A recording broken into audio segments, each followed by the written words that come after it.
Cordiais saudações a todos os presentes. Em nome da Universidade Independente de Angola, acolhemos o evento dedicado ao Outubro Rosa, intitulado Prevenção, Diagnóstico Precoce e Cuidados com o Câncer de Mama.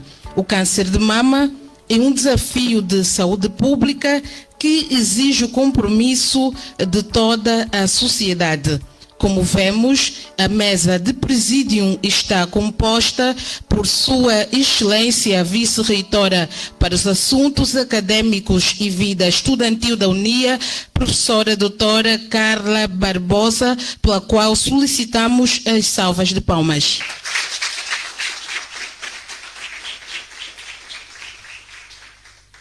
Temos ainda na composição da mesa de Presidium o Vice-Reitor para os Assuntos Científicos e Pós-Graduação da UNIA, professor Dr. Jesus Batista, igualmente as salvas de palmas.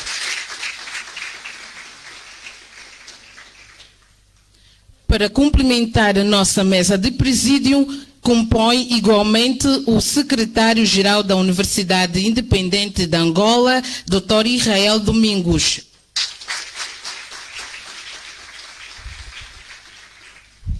Feita a apresentação, solicitamos mais uma vez as cordiais salvas de palmas em alusão ao Outubro Rosa.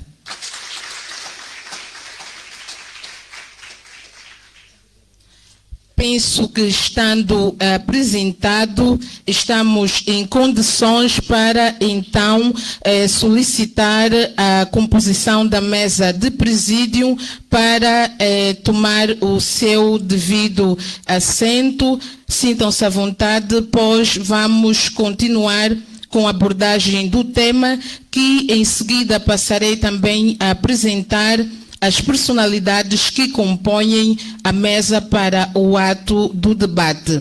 Teremos então nesta manhã a doutora Elsara Lopes, que é Master Coach e analista de perfil comportamental, já está entre nós, brevemente farão acompanhar para o debate.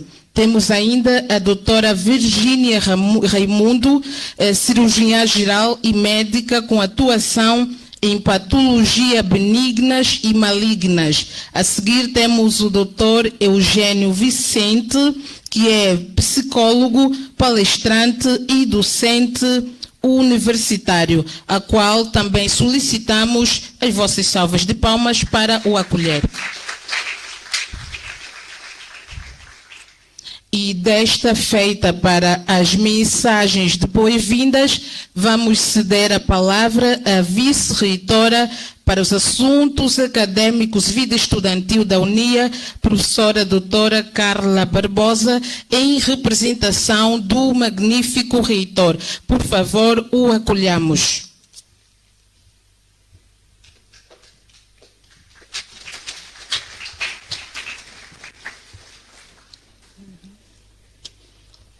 Muito bom dia a todos. Digníssimo Vice-Reitor para os Assuntos Científicos e Pós-Graduação, Dr. Jesus Batista.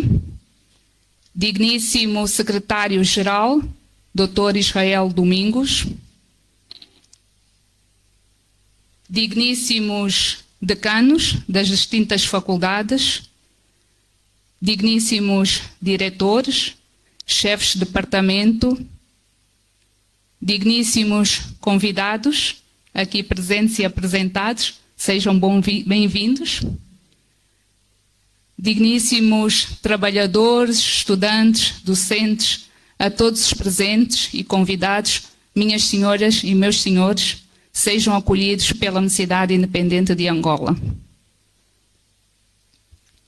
É com enorme satisfação que damos início a esta palestra acadêmica, com um tema de grande relevância e sensibilidade: a prevenção, o diagnóstico precoce e os cuidados com o cancro da mama. É o tema que brevemente iremos abordar. Gostaria, em nome do magnífico reitor da Universidade Independente de Angola, professor Dr. Carlos Ioba, e em nome da nossa instituição, dar as boas-vindas a todos os presentes, estudantes, professores, profissionais de saúde e demais convidados, que hoje se reúnem com o propósito de partilhar conhecimentos, promover a reflexão e reformar o compromisso com a saúde e bem-estar da nossa comunidade. Esta iniciativa insere-se num esforço contínuo de sensibilização e educação, especialmente durante o mês de outubro, conhecido como Outubro Rosa, que simboliza a luta contra o cancro da mama. É fundamental, excelências, na academia reforçarmos que o nosso conhecimento salva vidas, seja através da prevenção, da detenção precoce ou com a intenção integral à pessoa que vive com a doença.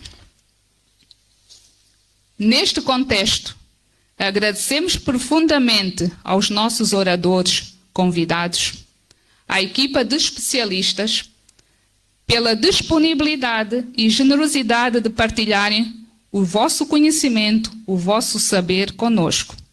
Temos a certeza que este momento será enriquecedor e inspirador para todos nós.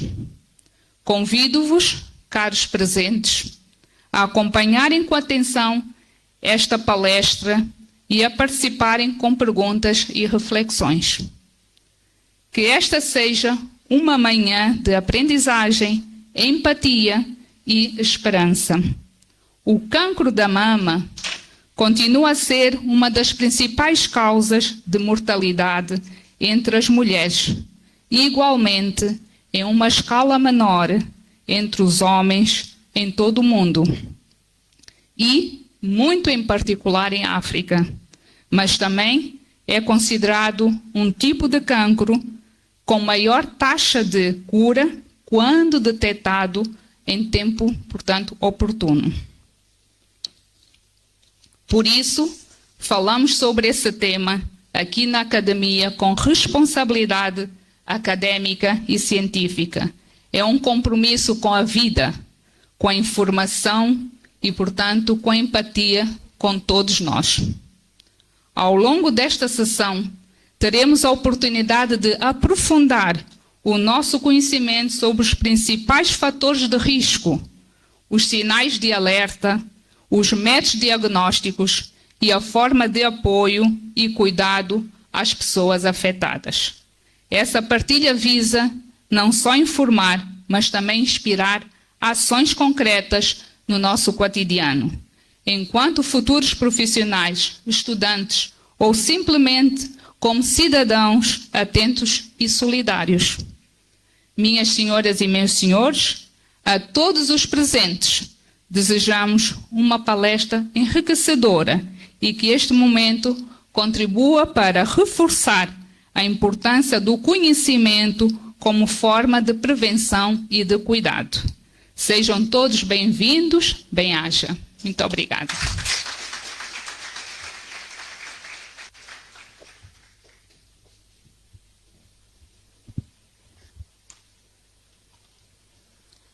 Os nossos sinceros agradecimentos pelas palavras de boas-vindas proferida pela vice-reitora para os assuntos acadêmicos e vida estudantil da UNIA, professora doutora Carla Barbosa, a qual novamente solicitamos as salvas de palmas pelo forte compromisso com o Outubro Rosa.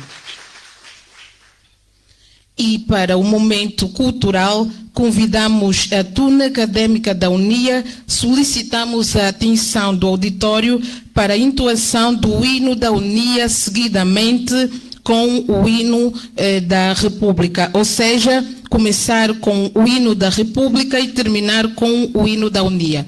Estejam à vontade.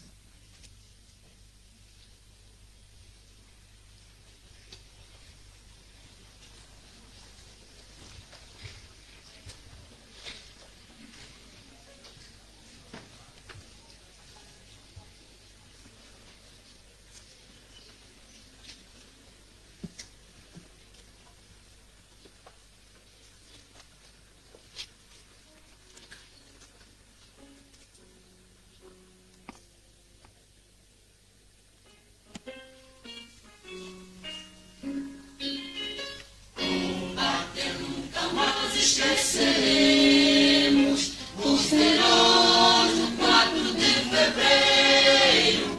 Com pátria nos saudamos os teus filhos, tombados pela nossa independência.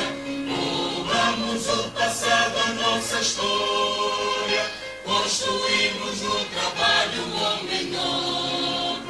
Honramos o passado, a nossa história, construímos no trabalho um homem novo. Angola avante, revolução, pelo poder popular, pátria unida, liberdade, um só povo, uma só nação. Angola avante, revolução, pelo poder popular, pátria unida, liberdade, um só povo, uma só nação. Levantemos nossas vozes libertadas para a glória dos povos africanos. Marchemos combatentes angolanos, solidários com os povos oprimidos. Orgulhosos lutaremos pela paz, com as forças progressistas no mundo. Orgulhosos lutaremos pela paz, com as forças progressistas no mundo. Angola avante, revolução,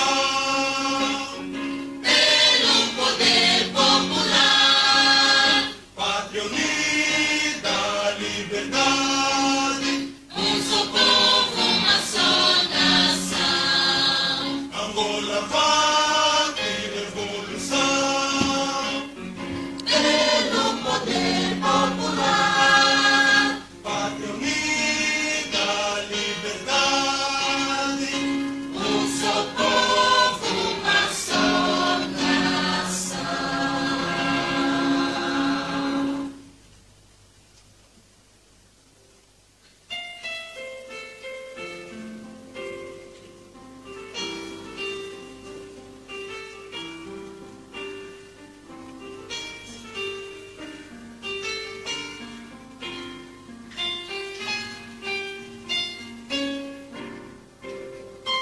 És ensino e aprendizagem, és docência e inovação, competência para o futuro, faz o progresso da nação. A fonte do meu crescimento é a minha universidade.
Pensamos que terminamos.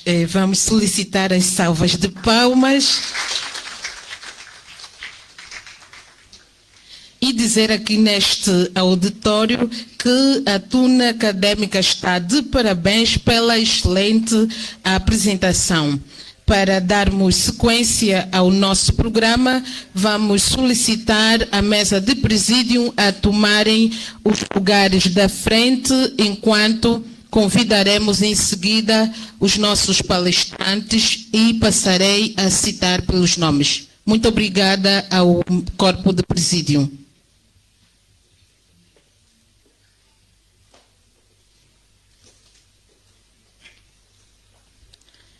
Vamos então começar o nosso presídio novamente com a doutora Eusara Lopes, que é Master Coach e analista de perfil comportamental. Seja bem-vinda aqui à mesa do presídio.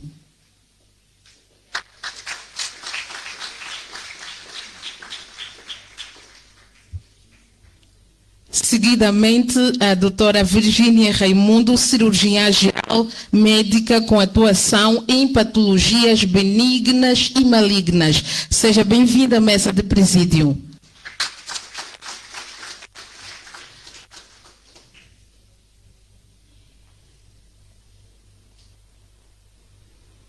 Vem a seguir o Dr. Eugênio Vicente, psicólogo, palestrante e docente universitário. Seja bem-vindo à mesa de presídio.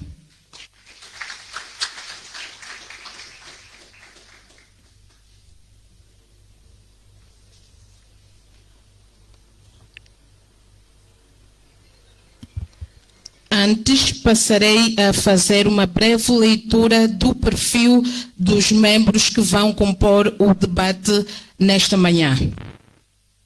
Começo pela doutora Virgínia Raimundo, e médica há 9 anos, licenciada em 2016 pela Universidade Jean Piaget de Angola, é especialista em cirurgia geral, atua em cirurgias de fórum benigno e maligno e é igualmente docente universitária com inúmeras intervenções nos órgãos de comunicação social de Angola. As vossas salvas de palmas. A seguir, a atenção ao perfil da doutora Eusara Lopes. Doutora Eusara Lopes é licenciada em Economia pelo prestigiado Instituto Superior de Ciências Sociais, é mentora, é Master Coach e analista de perfil comportamental, formada pela Fabracis, uma das reconhecidas instituições globais na área em que especializou-se. É treinadora de equipas com o objetivo de alavancar as capacidades emocionais e cognitivas de um time a fim de gerar mais empenho, qualidade, resultados e crescimento da entidade patronal a qual inspira. É especialista em comportamento humano, orientadora familiar, estimulando a paz e harmonia pelas suas intervenções. É igualmente fundadora do Rolo Comércio e Prestação de Serviços, empresa do setor de restauração, cuja missão é conectar pessoas, criar momentos de alegria e eternizar memórias. Igualmente, tem passagens aos órgãos de comunicação social em Angola. As salvas de palmas. Para finalizar a leitura de perfil, Eugênio Vicente, licenciado em Psicologia pelo Instituto Superior de Ciências da Saúde da Universidade Agostinho Neto, tendo concluído o estágio curricular no Departamento de Psicologia do Instituto Angolano de Controlo de Câncer em 2017. É mestrando em Psicologia Social pela Faculdade de Ciências Sociais da Universidade Agostinho Neto. É docente universitário, palestrante e mentor do grupo da organização solidária denominada Psicólogos Sem Fronteiras, cuja a finalidade está voltada a desenvolver atividades formativas, feira de saúde mental, com foro na prevenção e acompanhamento para a promoção da saúde. É psicólogo clínico, atua igualmente com o acompanhamento para inúmeras prevenções. Tem igualmente intervenções nos órgãos de comunicação social em Angola. Vamos novamente solicitar as salvas de palmas. Penso que no exato momento estamos em condições para dar início ao nosso debate, que tem como lema prevenção, diagnóstico precoce e cuidados com o câncer de mama. Vamos pedir o apoio técnico para a projeção dos slides que farão parte da apresentação a este auditório.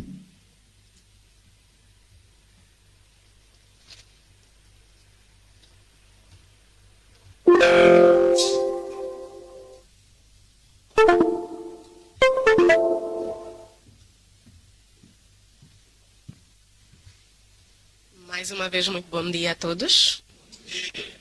Bem, estou a ver aqui a sala cheia, senti uma pressãozinha. Bom, eu sou médica, não é? Já fui aqui apresentada e muito bem apresentada, diga-se de passagem. Então, o tema que me trouxe aqui é o cancro de mama, não é?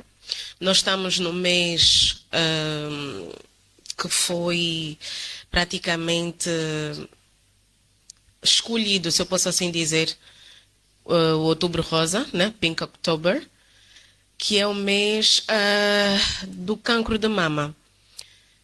O cancro de mama é uma patologia que eu acho que vocês devem conhecer assim por alto, não é? Devem ter algumas noções do que é o cancro de mama. Não sei se alguém aqui tem familiares que já foram acometidos pela doença, se não. Mas eu vou procurar explicar da forma mais sucinta possível aquilo que eu acredito que seria o essencial para vocês saberem reconhecer alguns sinais e terem, sobretudo,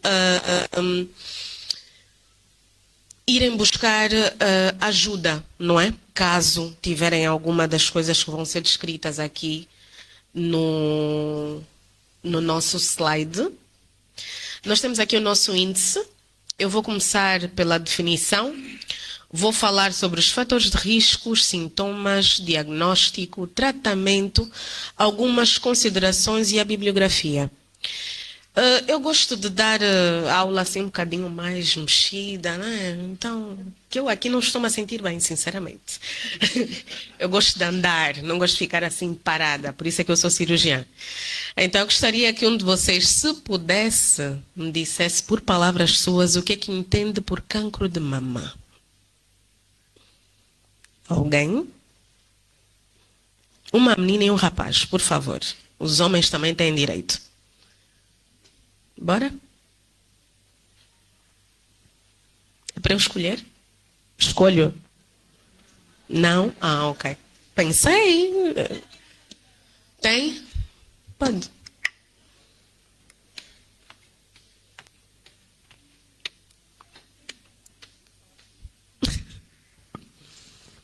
Pois, bem, Benedita Dombele, na verdade, sobre o cancro da mama pode ser definido como sendo um tumor com várias ramificações. Tanto é que antes de vir para a palestra, né, fiz questão de buscar aí algumas coisinhas para que eu não ficasse no muito teu perto. Google. Pois, então, entendi que, na verdade, a palavra câncer ou cancro da mama, na verdade, essas duas palavras podem causar alguma confusão. Mas é a mesma coisa, tem o mesmo significado, só depende muito do país. Por exemplo, em Brasil, ou no Brasil, chamam de câncer, e em outros países da CPLP consideram como o cancro.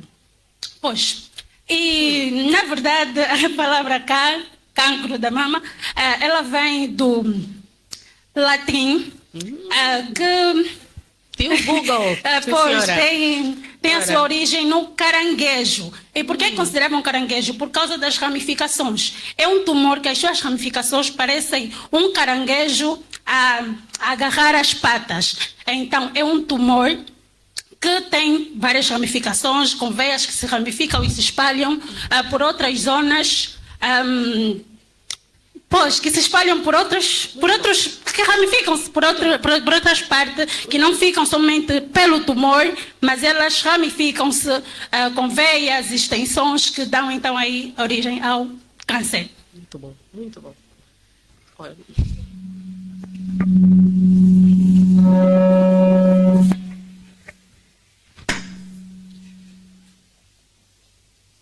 Ok, bom dia a todos.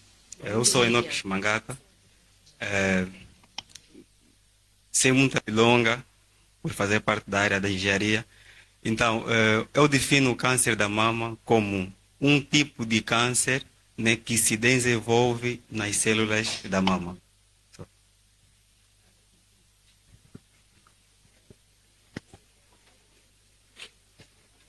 Já? Ok. Ele não recorreu ao teu Google, hein? Palavras dele. Ok, então vamos lá ver. O que é o cancro de mama? É um tumor maligno, né? Agora não passa. Que vai afetar as células presentes a nível da mama, ok? A mama é uma glândula que secreta leite, basicamente. Eu tenho uma imagenzinha com anatomia que é para nós podermos ter mais ou menos uma noção. O que acontece no cancro? No cancro, normalmente, todas as células do nosso organismo nascem e morrem. No cancro, as células, independentemente de serem saudáveis ou não, elas continuam a proliferar, continuam a reproduzir-se e permanecem no nosso organismo, independentemente dela ser anômala ou não. O que vai, com o tempo, criar aquilo que nós chamamos de cancro. Ok? Porque é algo que não é saudável, mas continua no nosso organismo, porque o nosso organismo não consegue dar resposta e automaticamente eliminar essas células do organismo para que não se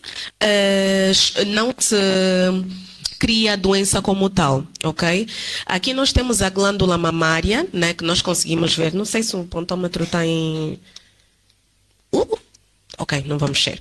Mas pronto, nós temos aí a imagem, acho que vocês conseguem ver muito bem ali daquele lado, onde nós temos o tumor dentro da glândula mamária. Essas partes amarelinhas, onde nós temos o tecido adiposo próprio, encontramos aquilo que são os nossos ductos galactíferos a nível da mama. É nesta zona que se cria a doença, porque a mama está localizada no peito, não é? Em termos mais comuns, e ela fica sentada por cima daquilo que é o músculo peitoral maior. Por isso é que às vezes... o músculo peitoral é aquilo que dá o suporte e é a comunicação que nós temos entre o peito, a glândula mamária e o interior da cavidade torácica. Fatores de risco. Naquilo que tange o cancro de mama, nós temos fatores de risco modificáveis e não modificáveis. O que é que eu quero dizer com isso? Os fatores de risco modificáveis são aqueles que nós conseguimos resolver, entre aspas, e prevenir e não fazer, ok? Dentro dos fatores modificáveis, nós temos a obesidade, que é um fator crucial para o desencadear de cancro de mama, pelo simples facto de que a gordura é produtora de estrogênio. O estrogênio não é bom para nós. O estrogênio perpetuado no nosso organismo produz cancro. Dentro dos outros fatores, nós temos o sedentarismo, que casa com a obesidade, temos ainda o tabagismo, de preferência não fumar. Todo mundo diz isso, mas as pessoas fazem o quê? Fumam.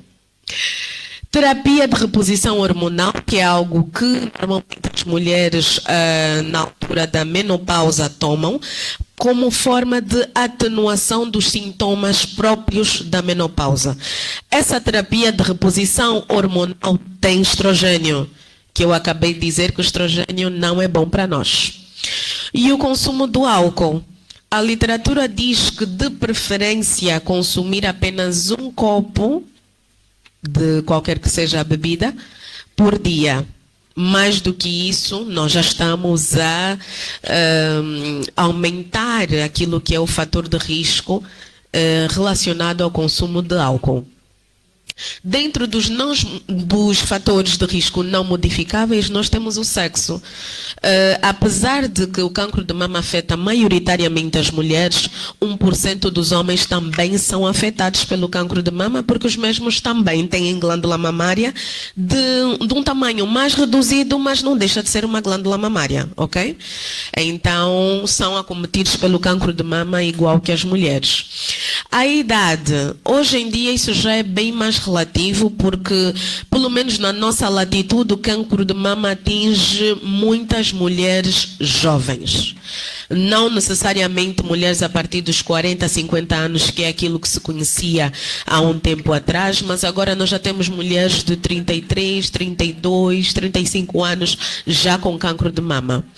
Temos ainda os fatores genéticos, que eu acho que essa parte todo mundo deve saber mais ou menos por causa da Angelina Jolie. Os fatores genéticos como BRCA1 e BRCA2, que são marcadores tumorais que todas as mulheres que os tiverem no organismo automaticamente estão propensas a ter o cancro de mama. Ok? A primeira menstruação antes dos 12 anos também é um fator de risco. A menopausa tardia a partir dos 55 anos de idade também, e não ter filhos é um fator de risco. Sinais e sintomas. O que é que vai me despertar a atenção para... Será que eu tenho alguma coisa? Será que isso que eu sinto é próprio? Devo me preocupar ou não? Nós temos aí várias características ou várias imagens, não é? Onde nós podemos ver. Uma das coisas que nós podemos começar como mulher, não é?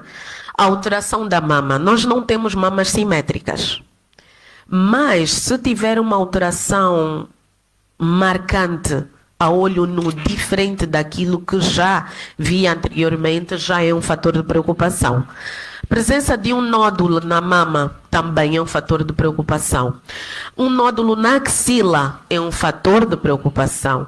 Se tiver uma mama com buraquinhos, como se fosse casca de laranja, devo me preocupar. Se tiver secreção a sair pelo mamilo, quer seja ela sanguinolenta, leitosa nem tanto, mas também é preocupação, mas é uma patologia benigna hipofisária que dá origem a essa secreção galatorreica, mas não é cancro. E secreção acastanhada também devo preocupar-me, ok? Então, maioritariamente são essas alterações que nós vamos apresentar, porque o cancro de mama, o que é que acontece? Até nós termos o tumor, é uma doença silenciosa. Daí a necessidade de fazer-se rastreio, daí a necessidade da mulher conhecer-se, para começar a desconfiar quando tiver alguma alteração e procurar ajuda, ok? O diagnóstico. Eu coloquei aí em primeiro plano o autoexame da mama. Eu não sei se aqui na sala as meninas, como ainda são meninas, acho que não se preocupam muito, mas é muito importante que a mulher faça o autoexame mensalmente. Porque é o autoexame que nos leva a ir ao médico, é o autoexame que nos leva a, entre aspas, diagnosticar a patologia em casa e termos uma melhor resposta quando do tratamento. Não sei se sabem fazer o autoexame, se não, acho que a imagem... E agora não quer passar, mas enfim, se tiver a posterior eu vou comentar. A ecografia mamária é o primeiro plano dentro daquilo que é o diagnóstico, não é dolorosa.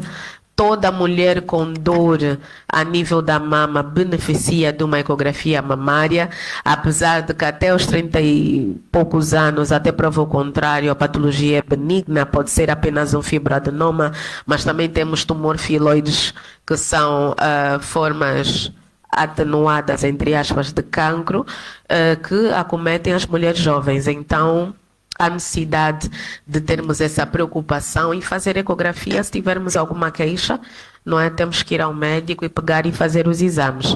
A mamografia, aí já vamos pegar para fazer a mulheres a partir dos 40 anos, porque a própria genética da mama em si, a densidade da mama da mulher jovem não é a mesma densidade da mulher dos 40 anos.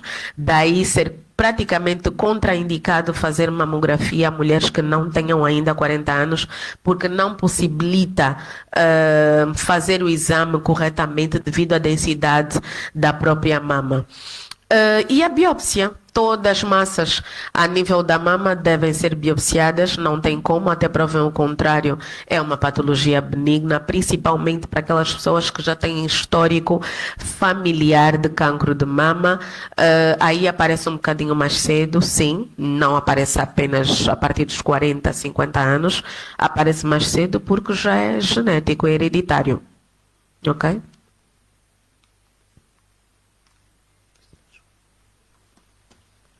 Alguém pode só ajudar aqui para passar o slide, por favor?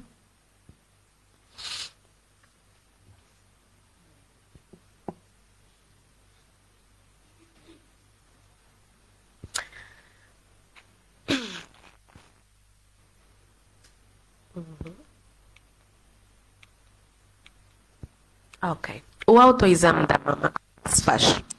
Nós temos aí na imagem bem representada, a mulher vai colocar-se em frente ao espelho, vai olhar para os seus seios, vai levantar os braços para poder ver melhor se tiver alguma simetria. A mama com cancro normalmente é uma mama mais retraída, ela migra para cima, ou seja, se a mulher tiver a mama um bocadinho mais pêndula, a mama se estiver acometida é a mama que vai estar mais para cima em relação à outra mama, tá bem? Vai ter uma simetria marcante. Temos que ver, aí ela colocou os braços na cintura, não é? Que vai fazer também, isso ajuda o quê? A mulher que já tem aquele gânglio a nível da axila vai sentir um incômodo, uma dor. O gânglio normalmente às vezes chega a ser um dos primeiros sintomas antes de nós termos aquilo que é o tumor como tal, num tamanho já bem mais marcante. O toque no banho, aí ela pega, levantou um braço e vai toque de forma circular na mama, nos dois sentidos e depois de cima a baixo, ok? Isso deve ser feito ao olhar no espelho.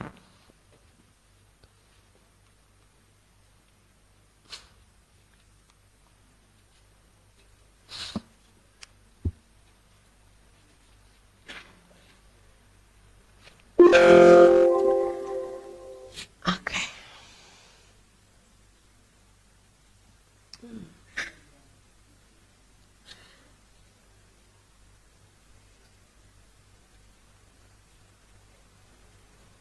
Slide. Ok.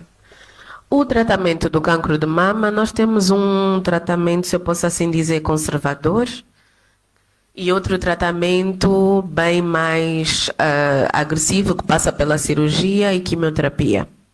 E radioterapia também, e hormonioterapia. Então, vamos acabar por dividir o tratamento em cirúrgico e sistêmico.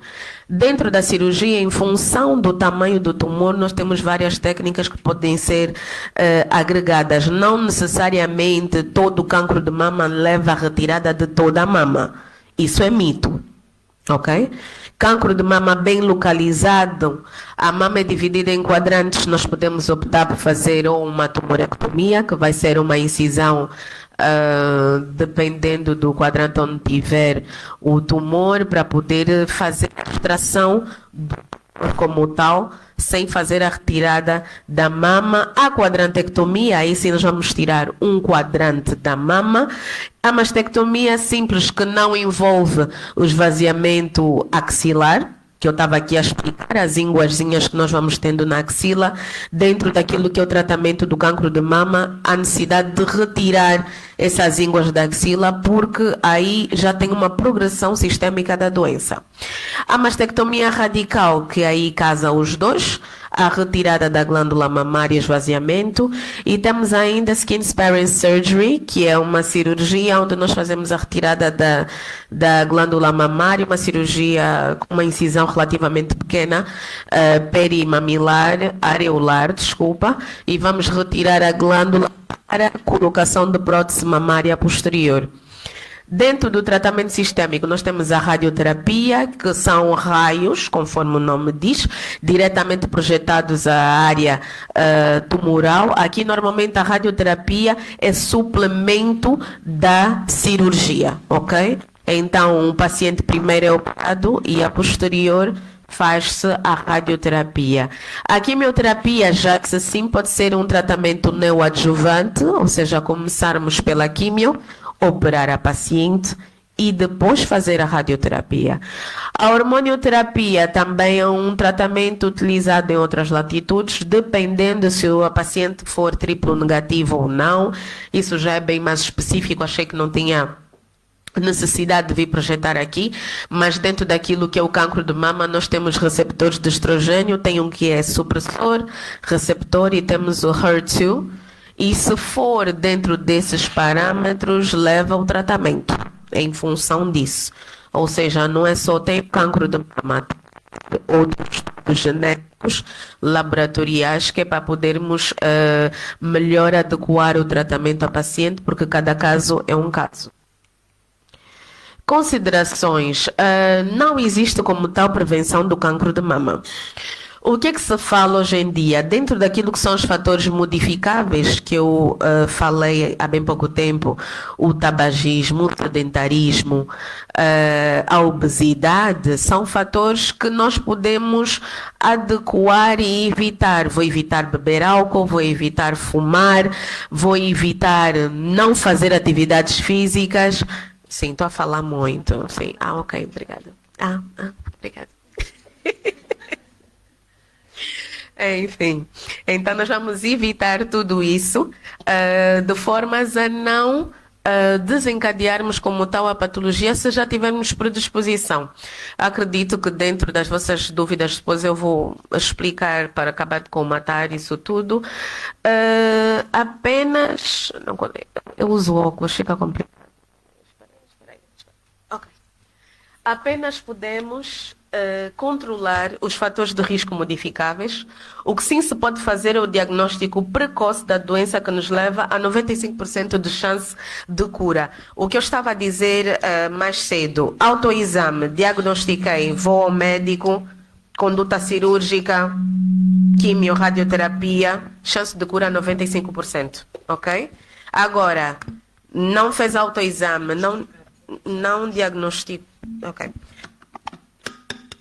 não fez autoexame, não tem a mínima noção que tem um tumor o que é raro, também convenhamos que é um bocadinho, faz espécie uma mulher ter uma massa na mama e ficar como se nada fosse. Não tem como não dar conta, não tem como, ok?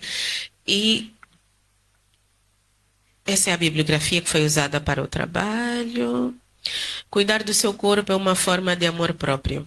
Então, eu apelo a todas as meninas, não é? Eu acredito, infelizmente nós temos aqui problemas que são de ordem cultural, não é? A tia faleceu, o tio faleceu e nós não conseguimos ou não nos inteiramos exatamente o que aconteceu.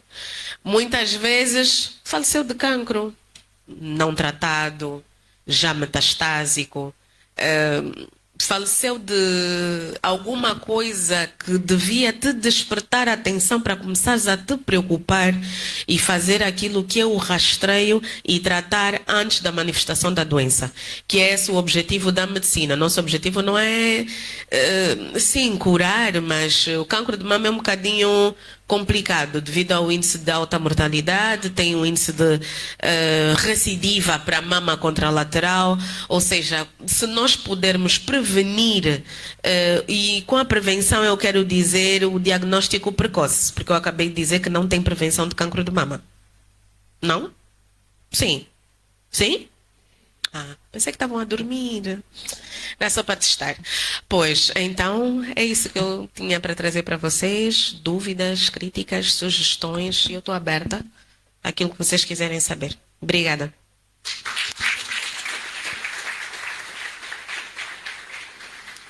Vamos mesmo em seguida começar com a doutora Eusara e dizer que o momento de perguntas e respostas estará reservado para o final. Doutora Eusara Lopes tem a palavra.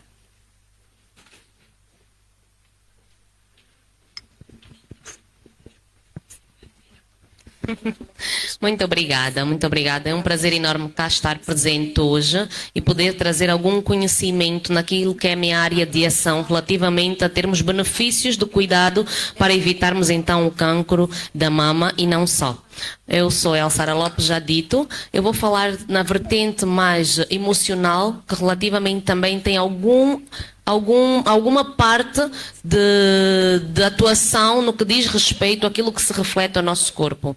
Eu vou trazer aqui uma analogia mental, psíquica, um bocadinho emocional, para dizermos que o cancro também pode ser derivado de doenças psicossomáticas, doenças que partem a partir do nosso cérebro, a partir da nossa saúde emocional e mental.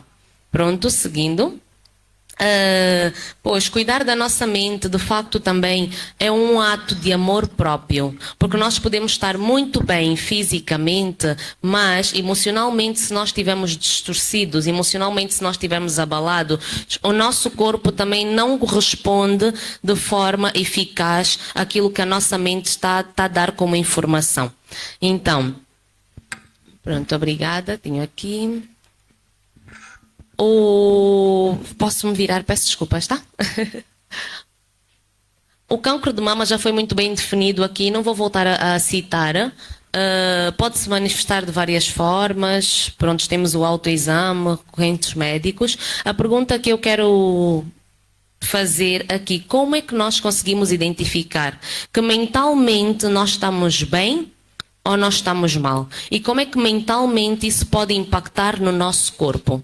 Nós temos consciência de conforme nós acordamos diariamente, nós temos consciência de que os nossos traumas, as nossas dores, as nossas feridas emocionais que vêm lá de trás do passado podem afetar de alguma forma o nosso corpo? Sim, de facto podem. E então é bom nós atentarmos para a questão da saúde mental, que é um estado de bem-estar emocional, psicológico e social, que afeta a qualidade da nossa vida no nosso cotidiano.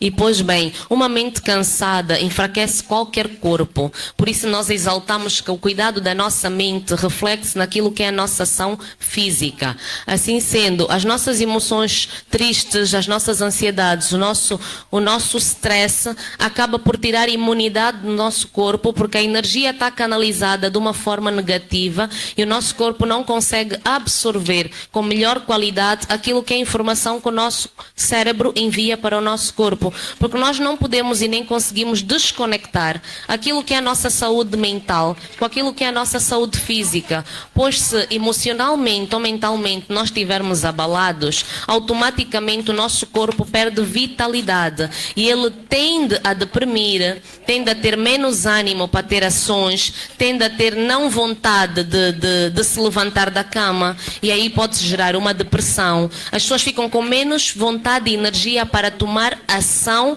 dentro daquilo que são as suas atividades cotidianas. O seu corpo não dá resposta porque o seu cérebro de alguma forma está afetado e isso acaba por impactar na vitalidade do nosso corpo.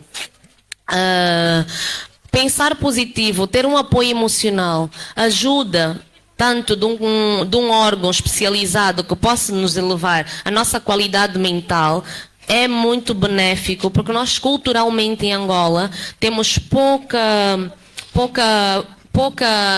projeção para recorrermos a psicólogos, a terapeutas, a ajudas, pessoas que possam nos dar a mão para, no sentido emocional e mental, estarmos balizados de forma que o nosso corpo não seja afetado, porque as nossas emoções, os nossos pensamentos geram sentimentos e estes sentimentos refletem no nosso físico. É muito comum, se nós perdemos uma pessoa na nossa família, nós não estarmos vitalizados, nem o nosso corpo comunicar alegria. Todos nós aqui já passamos por uma situação de tristeza ou de impacto negativo na nossa vida. E quando nós estamos diante dessa situação, qual é a reação do nosso corpo? O nosso corpo tem vontade de dançar, vontade de pular, vontade de se exercitar, ou é muito comum o nosso corpo ter vontade de se reprimir?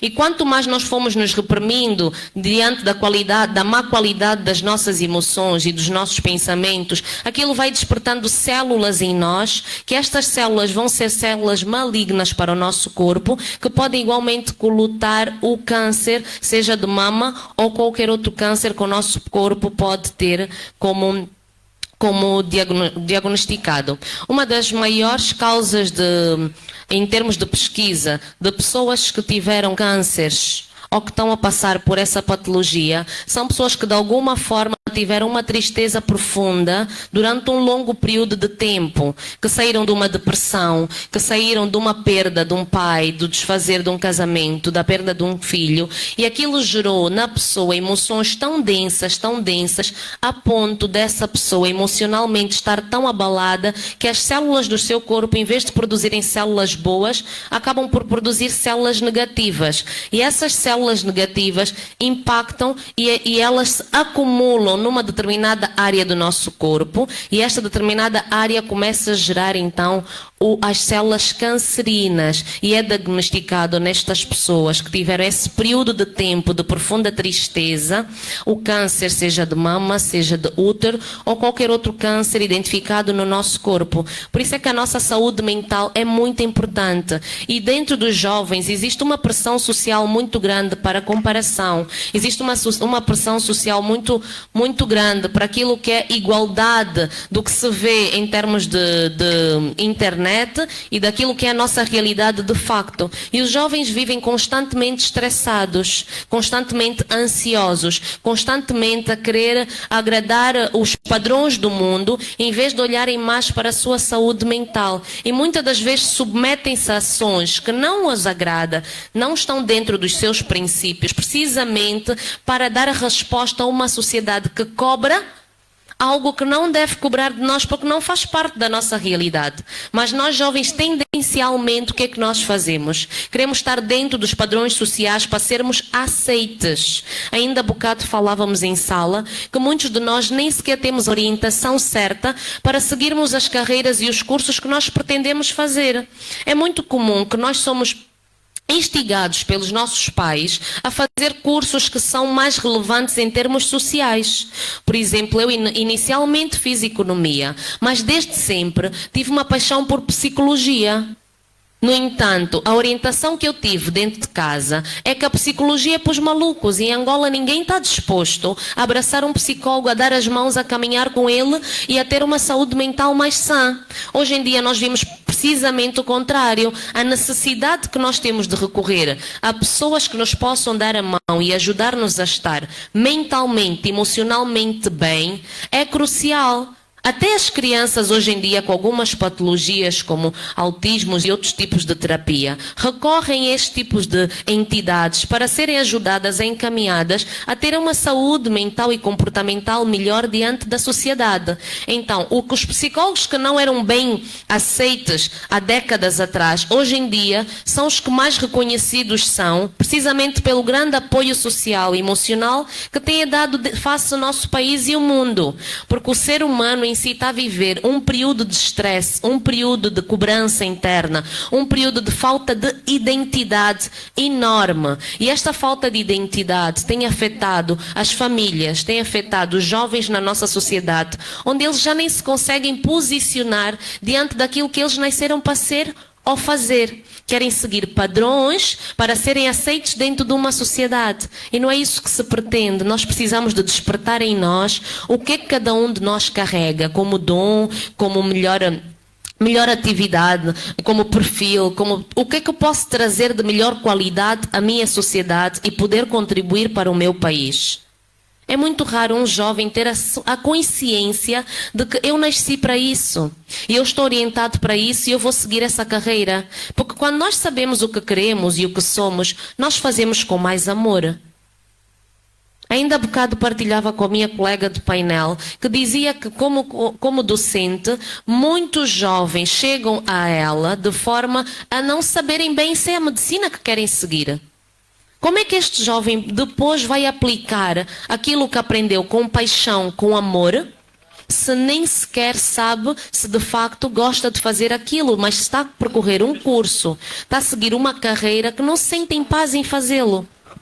Então, a nossa saúde mental também dita isso. Quando nós estamos bem e bem orientados, nós conseguimos estar com os pés bem assentes no chão e saber que estamos a fazer as escolhas certas para melhor contribuir na nossa sociedade e ainda mais evitarmos doenças psicossomáticas que se refletem mais tarde em doenças físicas. Já estou mais a ceder. Pronto. A conexão entre o corpo e a mente, o respirar e o meditar produz a redução do estresse. Nós quando estamos num estado de estresse, se nós pararmos um segundo, e se todo mundo me puder acompanhar aqui, fazer uma respiração profunda. Podem acompanhar-me numa respiração profunda? Puxando o ar, enchendo os pulmões o máximo que podem. E tirar o ar pela boca lentamente. Se nós repetirmos algumas vezes, 5, 10 vezes este ato no momento de estresse, nós evitamos muito caos na sociedade. Porque muitas famílias chegam a um pico de emoção tão alta que perdem a cabeça ao meio de uma discussão no local de trabalho, no ambiente escolar, vão colidir com o colega, usam palavras inapropriadas, porque estão precisamente preenchidos de emoções densas e não sabem descentralizar essas emoções, vaziar essas emoções para depois voltar a estarem equilibradas. Isso nós chamamos de saúde mental, consciência emocional. Quem aqui sente que emocionalmente está consciente e balizado? Quem sente que nunca perde a cabeça, que em momento algum sai do seu perímetro normal e que nunca se sentiu em algum momento de mais estresse e teve alguma ação que até nem queria ter? Mas por não saber como ter domínio e controle daquela emoção, acabou por tomar uma ação que depois pudesse se arrepender mais tarde. E muitos crimes são cometidos exatamente dentro deste quadro. Por isso, a nossa saúde mental, a nossa saúde emocional é crucial exatamente para nós conseguirmos tomar ação na sociedade com maior qualidade e amor próprio e amor de outrem e podermos conviver numa sociedade com harmonia. Assim sendo, a boa alimentação e a água também melhora a energia do nosso corpo. A conversa, o diálogo, ou procurar uma ajuda, ou um médico para conversar, ou um psicólogo, ou um terapeuta, um pediatra, ou ainda uma amiga para desabafar e falar das suas emoções densas, acaba também por equilibrar o nosso corpo, acaba por tirar de nós aquela emoção que traz-nos desequilíbrios e ações que nós não queremos ter, de forma a nós termos domínio e controle daquilo que estamos a sentir e tomar ação certa, no momento certo, diante de qualquer situação. Pronto. Dormir bem também é uma das coisas que equilibra bastante o nosso corpo. As 8 horas de sono são necessárias para o bom funcionamento da nossa mente. Porque uma mente fatigada, uma mente cansada, de noites recorrentes perdidas, de falta de sono recorrentes perdidos, acaba por não produzir na melhor qualidade, não absorver a melhor matéria em termos de aulas, não produzir em termos de trabalho com maior eficácia e qualidade e não apresentar um convívio eficaz dentro até do seu próprio lar ou dentro da sua própria sociedade. Dizemos que o Outubro Rosa nos lembra do autocuidado e da prevenção, que esta prevenção é um ato de amor próprio. Se nós de facto nos amamos, além de nós cuidarmos do nosso corpo, nós devemos cuidar da nossa mente e das nossas emoções. Vou mencionar, já abordei um bocadinho sobre os hábitos positivos com alimentação e hidratação, os pensamentos, as emoções equilibradas, tudo isso ajuda bastante. O não acúmulo de sentimentos densos. Muitos de nós guardamos dores da nossa infância, de algum abuso verbal ou físico. Muitos de nós guardamos rancores, muitos de nós acumulamos raiva das pessoas que convivem à nossa volta ou de alguma pessoa com menos relação social que nós temos. A falta de perdão são sentimentos que geram dentro de nós emoções muito densas, e essas emoções densas refletem-se em células no nosso corpo, células que não são proveitosas, células mortas, e destas células são gerados os tumores malignos. Por isso, vamos limpar também o nosso coração, que ajuda muito, muito e muito a nossa mente a ser mais sã. Pronto, o apoio emocional é crucial. Seguimos. O Outubro Rosa nos lembra que a prevenção é o primeiro passo para combater o câncer de mama. Dizia a doutora que não existe prevenção de facto num todo, mas existem decisões que nós podemos tomar e acautelar que nos levem mais distantes daquilo que é um quadro cancerino. E essas decisões dependem de nós. E essas decisões só são tomadas quando nós temos qualidade em termos de emoções e qualidade em termos de pensamentos, para então estarmos encaminhados a sermos mais felizes, a sermos mais alegres, a sermos melhores dispostos, a escolhermos o lado positivo da vida face ao lado negativo da vida. Somos jovens, muitos de nós, e alguns já não tão jovens, mas a minha mãe diz que a juventude está na alma, não está no corpo. Então vamos ser jovens felizes, jovens leves, jovens alegres, jovens que comuniquem com amor, leveza e alegria. Não vamos lutar uns com os outros, porque de mãos dadas nós conseguimos chegar mais longe. E esse é o meu apelo a toda a juventude e a toda a juventude de alma, vou assim dizer. Muito obrigada, Elsara Lopes.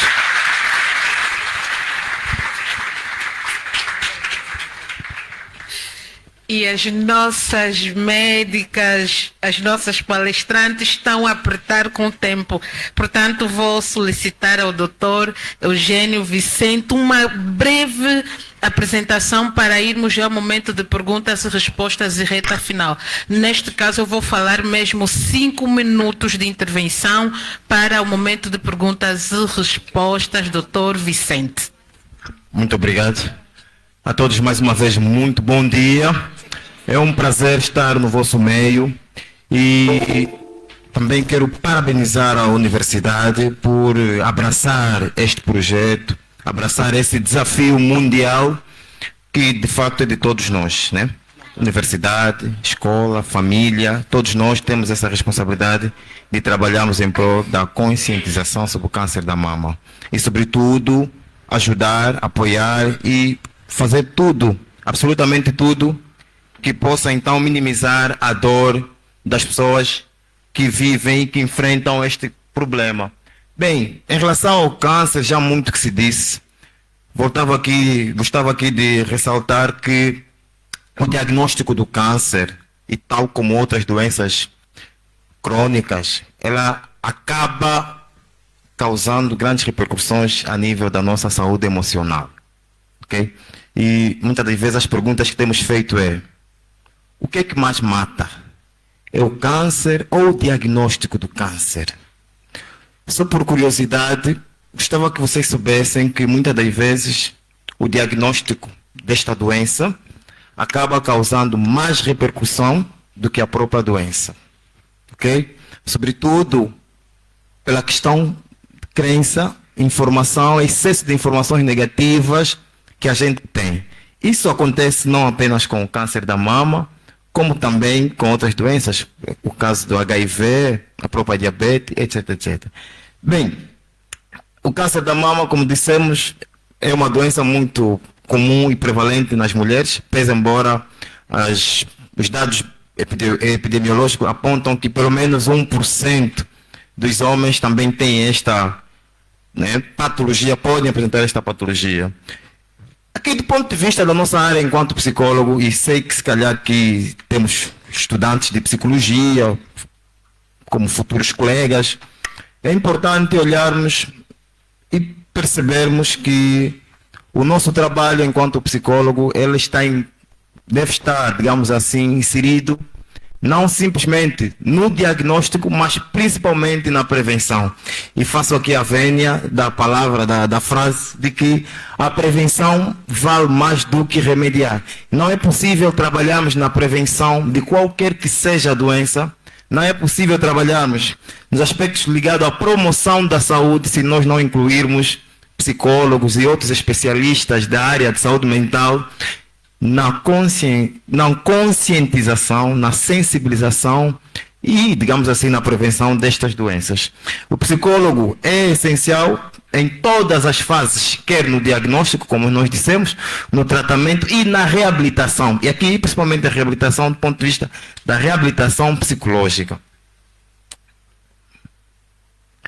O câncer, ela não apresenta apenas repercussão na vida de quem é diagnosticado, mas ela pode causar alterações na estrutura familiar.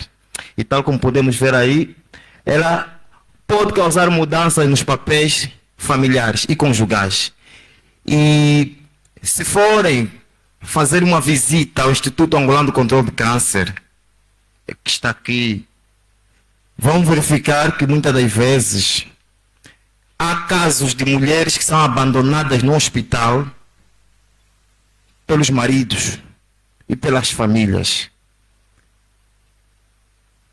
É para dizer que o câncer causa uma desestruturação e até mudança nos papéis sociais. E causando também isolamento social, conflitos ligados à sexualidade, e já estamos aqui a falar dos conflitos conjugais, marido que acaba fugindo da esposa porque o diagnóstico foi câncer, ou até em alguns casos, a doutora esteve a falar da questão da cirurgia, ou a retirada total da mama. Há muitos homens que acabam fugindo das suas esposas pelo facto de elas sofrerem uma cirurgia. Um momento em que elas deveriam ou devem precisar de mais apoio, quer da família e dos especialistas. Então, a rede de apoio é bastante importante e fundamental. E ao falarmos da rede de apoio, vamos incluir família, vamos incluir especialistas ou profissionais, vamos incluir todos. E como africanos que somos, nós temos respeitamos o contexto de família, não apenas num círculo muito fechado, mas é incluído pai, mãe, vizinho, primos, avós, etc, etc. Então todos nós devemos dar o nosso apoio a todo esse elemento, como sendo suporte de apoio mesmo para quem enfrenta esta problemática. Porque, como se diz, a família é o núcleo fundamental, basilar de toda e qualquer sociedade. Primeiro apoio moral, psicológico, até financeiro, e qualquer que seja apoio, começa na família. Ok? O seio, para, digamos assim, a questão da identidade feminina, o seio é o símbolo de feminilidade, maternidade e sexualidade.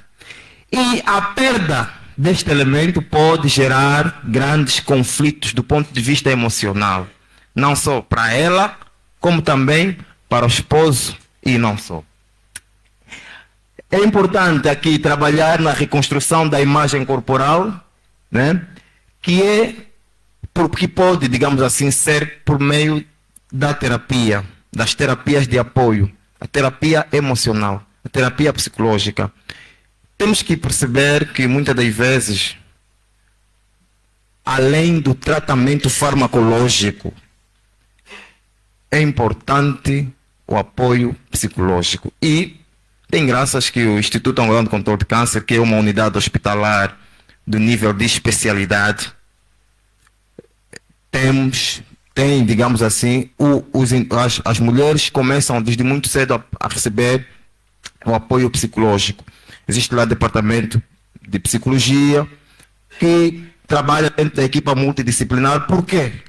Porque é importante olharmos que o diagnóstico do câncer, ela desestrutura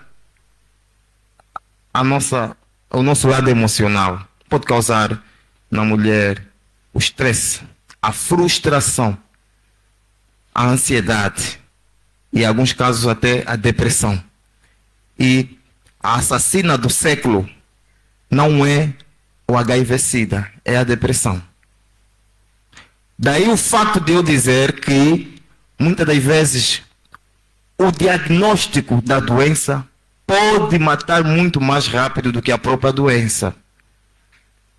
Mas isso acontece porque nem todos nós temos uma estrutura emocional equilibrada para lidar com a informação de qualquer doença.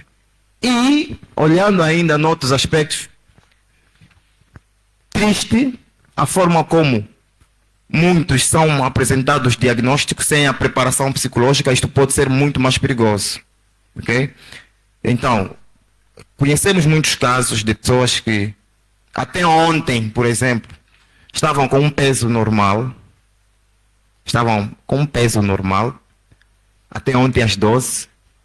Após as 15 horas após, ou seja, às 15 horas do mesmo dia, lhe foi dado o diagnóstico da doença, se é HIV ou câncer da mama. E dia seguinte, perdem peso, e vezes 1 quilo ou 2 quilos. Será que é a doença que lhe fez perder o peso ou baixar, digamos assim? Não tem a ver com a doença como tal. A minha mãe nem era formada, mas já dizia: filho, pensamento mata. Olha a verdade. Pensamento mata. Muitas das vezes, aqui, o indivíduo ou a mulher que enfrenta este problema também acaba enfrentando estas fases do luto. Nós chamamos em psicologia as fases do luto. Existem 5 fases do luto, de acordo com Kubler. E quando nós falamos de luto, o luto não se refere apenas quando nós perdemos o ente querido. Não. Eu sei que aqui tem psicólogos, tem colegas da área de psicologia, tem estudantes de psicologia. Vou reiterar aqui que nós em psicologia chamamos luto não apenas quando a gente perde um ente querido, mas até se eu perco um telemóvel, que é um aparelho com o qual eu tenho estado a desenvolver as minhas tarefas, minhas atividades, eu posso entrar em luto, posso vivenciar o luto da perda, ok? Então, as pessoas com diagnóstico do câncer, e principalmente aquelas que depois passam por esse processo de cirurgia, podem enfrentar estas fases do luto, que é a fase da negação. Depois temos a fase da raiva. A negação, o indivíduo nega, não aceita o diagnóstico. E nós dissemos assim: é normal vivenciarmos essas fases do luto, mas é preciso que essas fases do luto sejam, digamos assim, ultrapassadas faseadamente. Porque quando nós permanecemos, por exemplo, na fase da negação, muitos ou muitas pacientes que acabam desistindo dos processos quimioterapêuticos ou radioterapêutico, ou mesmo fogem à cirurgia, negam o tratamento, porque ainda continuam vivendo a fase da negação, não aceitar a doença. O não aceitar a doença não é, digamos assim, aceitar, ok, eu estou doente e vou viver como doente. Não é nesta perspectiva. Mas, qualquer que seja o tratamento que a gente tiver que fazer, se a gente não aceitar que nós estamos doentes, dificilmente vai haver um intercâmbio entre os efeitos farmacológicos, né, do que nós vamos sendo prescrito pelo médico, com a cura. A cura, a mediação ou a medicação de qualquer patologia não depende apenas dos processos ou da toma do medicamento. Ela depende essencialmente também da nossa preparação, nosso estado anímico, nosso estado psicológico. Porque é por meio do nosso estado psicológico que a gente vai ter mais motivação e a procura da melhoria. Caso contrário, fica muito difícil. Então, para dizer que estas fases aqui, normalmente as pessoas com diagnóstico de câncer vão enfrentando, que é a fase da negação, a raiva, a negociação, a depressão e até a aceitação. É preciso passarmos pela fase da aceitação, porque é a fase da aceitação que nos ajuda também, digamos assim, a desenvolver as estratégias de coping, ou as estratégias, digamos assim, para lidar com a situação da doença. A nossa intervenção, quantos minutos, doutora? Mais quantos? 2? Tá bem, muito obrigado. A nossa intervenção enquanto psicólogo, tal como nós dissemos no princípio, ela está muito além do diagnóstico, mas ela vai desde a prevenção também. Bom, se não houver a questão da prevenção, vamos ter que entrar para a questão da remediação, né? Por isso se diz que prevenir vale mais do que remediar. Mas se nós não conseguimos prevenir, vamos ter que remediar. Então, aqui, o psicólogo intervém principalmente no processo da avaliação inicial, né? Avaliação psicológica. E é por causa da avaliação psicológica que a gente consegue perceber também de que forma, ou qual é a informação que o paciente ou a paciente tem a respeito da doença. Qual é a noção que ela tem sobre a doença, por exemplo. Né? Depois temos a questão da psicoeducação. A psicoeducação passa também por um processo. Isto que estamos aqui a fazer é também um processo de psicoeducação. Por meio de palestras de sensibilização, que podem ser grupal ou individual, a gente pode ajudar a melhorar alguns aspectos ligados à doença e não só. E aqui coloquei apenas a terapia cognitivo-comportamental, mas não é a única. Terapia cognitivo-comportamental, que é a TCC, está muito focada nos aspectos de mudança, né, digamos, de paradigma, ou olhar, mudar o comportamento da paciente mediante o trabalho que deve ser feito em prol daquilo que é o lado cognitivo. O que é que ela pensa sobre a doença? Porque os cognitivistas acreditam que o nosso comportamento, muitas das vezes, é em função da nossa crença. Ok? Então, às vezes precisamos trabalhar nesses aspectos. E a terapia de grupo, que pode ser, digamos assim, quer hospitalar e não só, e também a terapia familiar. Por quê? Porque muitas das vezes a família das pessoas com câncer acabam precisando de mais apoio psicológico do que quem está internado ao hospital. Na segunda-feira estivemos numa conversa e a minha pergunta foi: e quem cuida daqueles que cuidam? Uma pergunta interessante, né? Às vezes nós temos pessoas internadas no hospital, estão há muito tempo internadas no hospital. Se calhar elas estão bem, entre aspas, porque estão sendo acompanhadas por equipa médica, psicólogos. E aqueles que cuidam desses, quem cuida deles?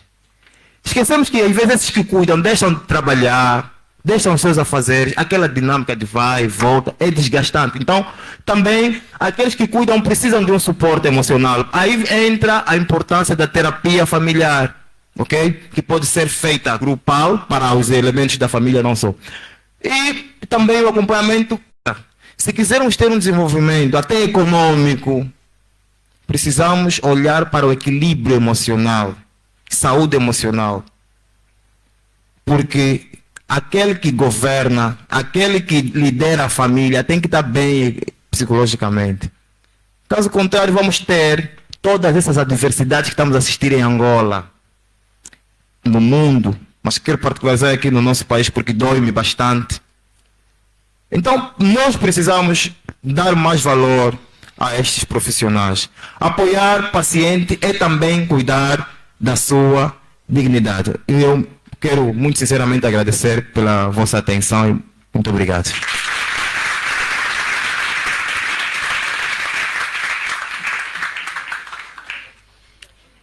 Muito obrigada. Terminada a intervenção dos palestrantes, abriremos um espaço para perguntas e respostas.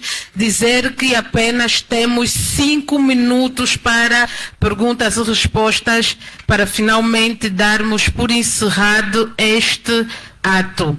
Para quem vai questionar, primeiro e último nome, seguido do palestrante a qual a questão é dirigida. Solicitamos o protocolo para nos ajudar a identificar, ok, os participantes. Obrigada.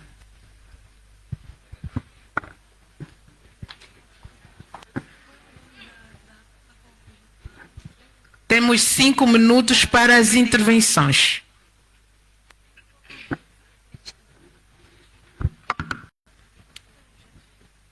Bem, eu gostaria, a pergunta é direcionada.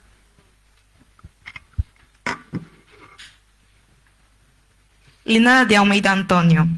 A pergunta é direcionada para a médica. Esqueci o nome. A doutora. Certo. Eu gostaria de saber como é que a medicina personalizada pode melhorar o tratamento do câncer da mama.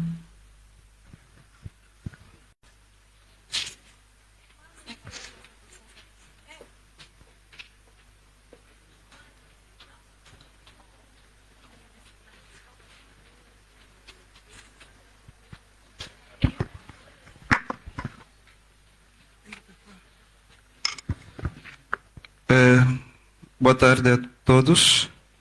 Bom dia. Minha pergunta é direcionada à doutora Virgínia. Chamo-me Délcio Cardoso. Eu gostaria de entender, falou-se dos métodos de autoavaliação ou diagnóstico, se eu não estiver errado, para o caso das mulheres, mas eu gostaria de entender como é que é feito ou como é que é o procedimento no caso de homens, já que eles também podem ser afetados pelo cancro da mama.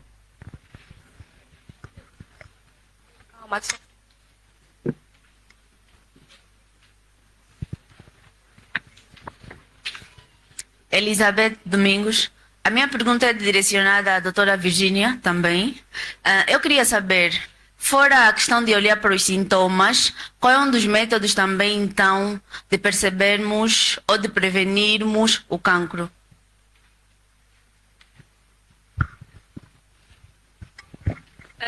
Sou a Larissa Rossana. A minha pergunta é dirigida para os três. Tenho 5 perguntas. Sim. A primeira é possível preparar psicologicamente a mulher para lidar com a incerteza entre a vida e a possibilidade da morte? A segunda é possível falar da morte de forma natural e saudável com mulheres em tratamento, sem gerar mais sofrimento? A terceira como os profissionais de saúde podem abordar a morte com empatia sem tirar a esperança? A quarta, como os tratamentos como a quimioterapia e mastectomia interferem na imagem corporal e na autoestima e que estratégias ajudam na recuperação emocional? A última, o medo da doença voltar é uma sombra que acompanha muitos sobreviventes. Como é possível transformar essa dor em motivação?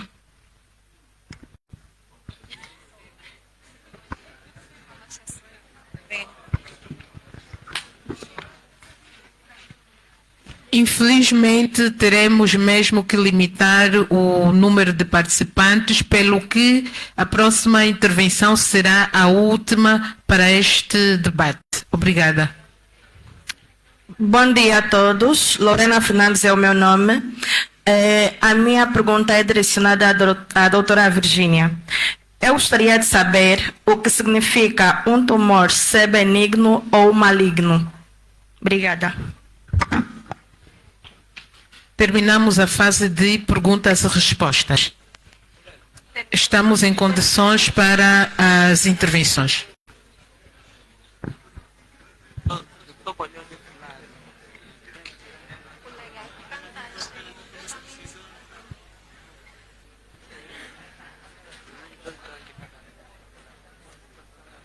doutora Virgínia pode passar para as...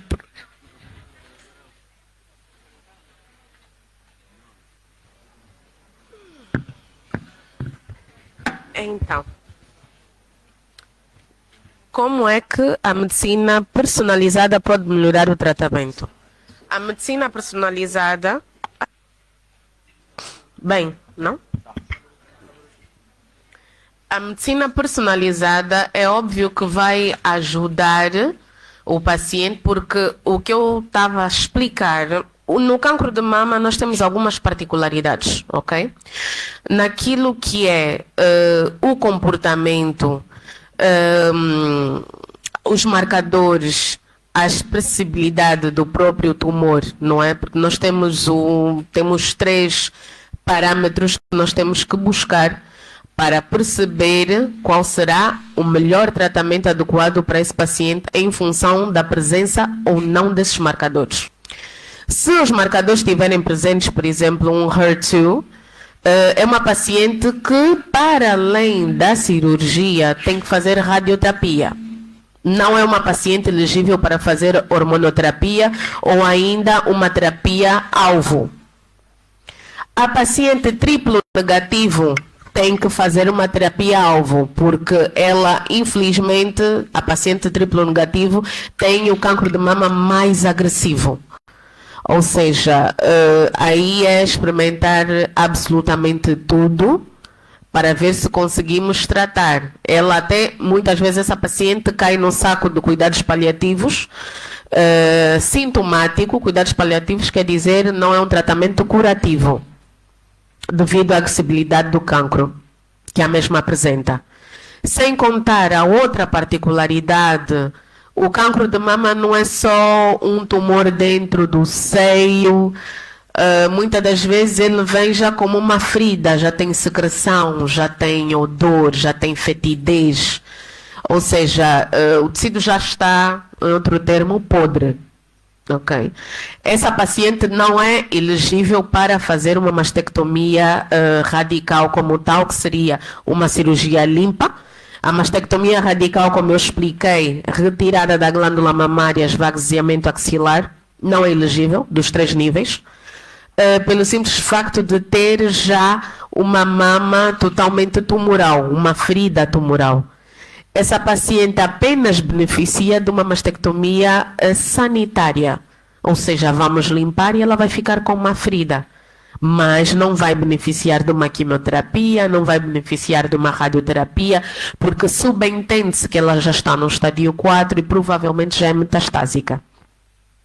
Com metastásica entramos naquilo que a colega que fez a intervenção no início da minha apresentação explicou, porque o cancro de mama forma raízes, não é? Então essas ditas raízes são as metástases. Ele segue um percurso até os gânglios, porque a drenagem é na axila. A drenagem linfática, as ínguas vão para a axila. Então aí ele cria uma raiz. Vai depender de tudo isso para podermos adequar o tratamento à paciente. Então, é o que eu estava a dizer. No cancro da mama, o tratamento é individualizado. Tá? E isso acaba por ajudar e tratar e muitas das vezes curar, sim. O método do autoexame é... Não vou dizer exatamente, porque o homem não tem uma glândula mamária expressiva, como a mulher, excepto se tiver ginecomastia, que há homens que têm seios, que vocês vão ver na rua, chama-se ginecomastia. Aí o autoexame seria idêntico ao da mulher. A única diferença que eu posso assim dizer será a elevação do membro. Eu não sei se a palestra fica disponível para os estudantes, mas se ficar, depois vocês podem pegar para consultar, tá bem? Para ver como é que tem que posicionar os braços para poder fazer a avaliação. Vai fazer a avaliação circular, toda a mama, para cima, para baixo e ver a axila. Tá bem? Esse seria o autoexame do homem.